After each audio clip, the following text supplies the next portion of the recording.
now it can start to make really good decisions about what's normal in this environment, what's abnormal in this environment, and it will start generating its own anomalies, right? So it'll look at things and say, this is not right. And it can also feed that information into responder agents, right? So each different platform that we build IntelliThreat for, so like we have a responder agent for Microsoft 365, and it has the understanding of what it's able to do in that environment. So for example, in Microsoft 365, it's limited to several different types of responses. It can block IP addresses based on brute force attempts and those sorts of things, both IPv4 and IPv6.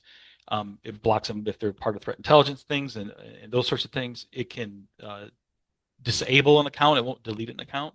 But if it thinks an account is compromised with a very high degree of certainty, it can disable that account. So if you have an account that's been compromised in some way, or that identity's been compromised, and that can be, you can detect that in many different ways, right? It could be a impossible login type stuff. It can be access to different uh,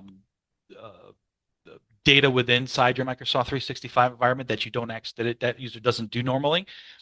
Those are all anomalies that it can detect, and I'll kind of go through those sorts of things. But it can disable that account, and if it does that, it can then remove any active sessions that are inside there. And it obviously is going to tell you that it did that. We keep an audit trail of that.